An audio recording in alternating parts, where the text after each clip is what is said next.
10월 6일 금요일입니다.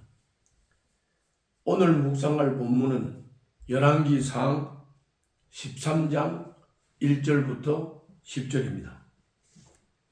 제가 매일 묵상할 본문의 줄거리를 정리해 드리는 것은 그 본문의 핵심을 정리하는 겁니다. 어제 줄거리, 오늘 줄거리, 내일 줄거리를 이렇게 연결을 시키면 큰 그림, 그 성경이 말씀하고 있는 큰 그림이 그려지게 됩니다. 그리고 그 줄거리를 따라서 본문 내용을 몇 절부터 몇 절까지는 무슨 내용, 몇 절부터 몇 절까지는 무슨 내용, 이것을 기록된 순서를 따라 정리를 해주는 이유는 그렇게 함으로써 그 본문 속에 나타나 있는 하나님의 계시, 이것을 우리가 명확히 깨달을 수가 있고, 또 그리고 그 본문 속에서 내게 주시는 교훈이나 본받아야 할 본이나 피해야 할 죄, 주의해야 할 사항, 주님의 명령, 이런 것들을 우리가 명확하게 듣고 순종할 수가 있는 겁니다. 이렇게 주님의 말씀을 명확하게 듣고 깨닫고 순종하는 삶을 살 때 그것이 하나님의 인도를 받는 삶이 되는 것입니다.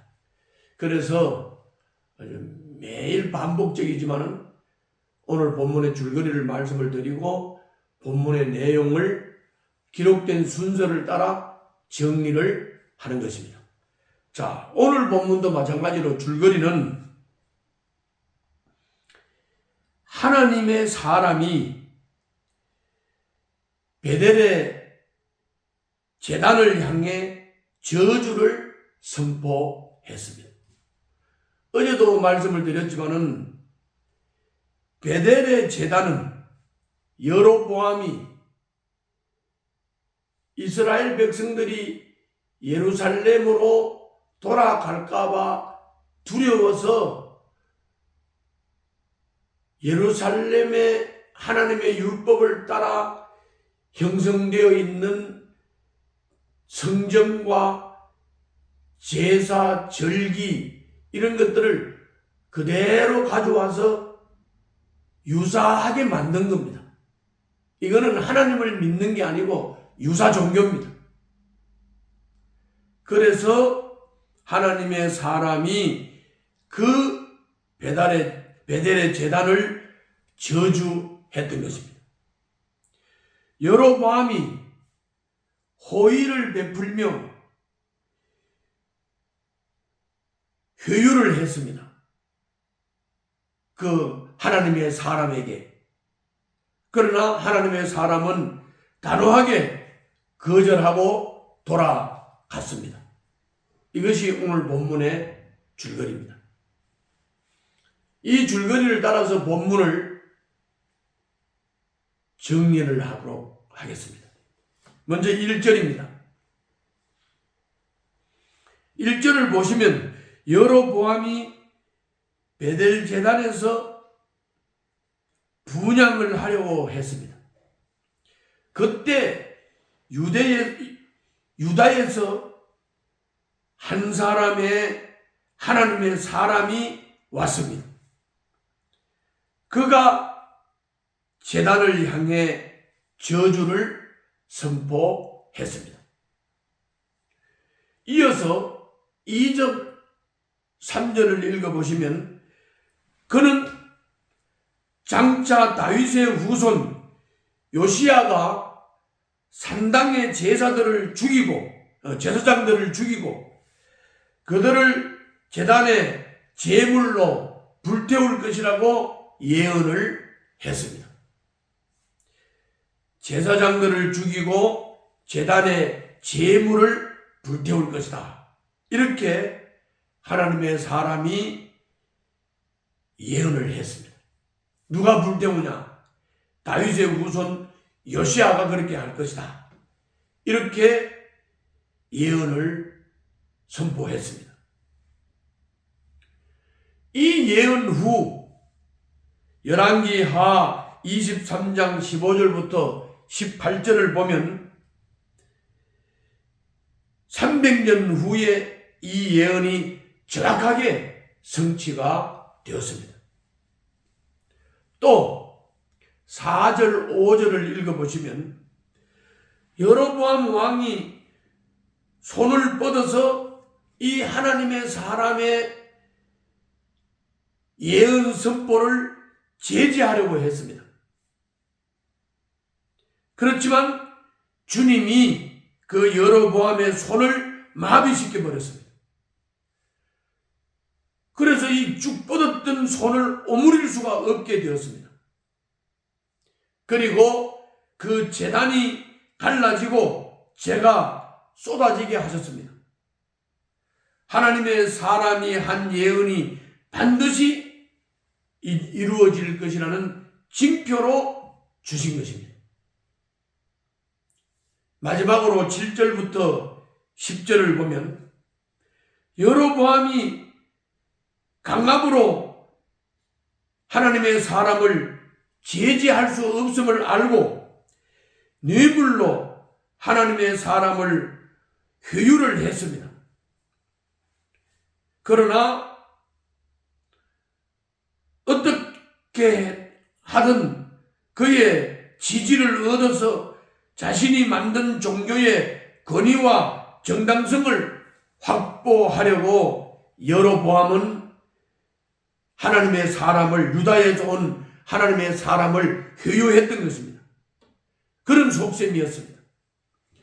그러나 이미 주님이 지시하신 대로 하나님의 사람은 단호하게 그의 호의를 거절하고 왔던 길이 아닌 다른 길을 통해서 유다로 돌아갔다고 말씀하고 있습니다. 이것이 오늘 본문의 내용입니다. 자, 그러면 오늘 본문 내용을 통해서 그 본문에 나타난 계시된 하나님은 어떤 하나님이신지 두 가지를 정리해 보도록 하겠습니다. 여로보암의 종교, 그가 예루살렘의 절기나 제사, 성전 이런 것을 그대로 본따서 유사하게 자기를 위해서 종교를 만들었죠. 여로보암이. 그런데 하나님은 그것을 인정하지 않았습니다. 제단이 무너지게 했습니다. 저주를 선언했습니다. 주님이 명령하지 않은 제단, 주님이 세우지 않은 제사장, 주님이 정하지 않은 절기였기 때문에 그렇습니다. 베델의 제사는 주님을 섬긴다는 명목만 있을 뿐 실상 우상 숭배에 지나지 않습니다. 지금도 우리가 성전이나 드리는 예배나 의식이나 이런 것들이 모양만 있고 그리고 진정으로 마음의 중심에서부터 하나님을 예배하고 하나님을 따르고 하나님을 순종하지 않는다면 여로보암의 유사 종교와 다를 바가 없습니다. 여러분과 나, 우리의 예배와 신앙도 여로보암처럼 개인의 욕망을 실현하기 위해서 유사 종교로 전락하지 않았는지 한번 우리는 이 아침에 살펴봐야 되겠습니다. 두 번째로는 4절과 9절입니다.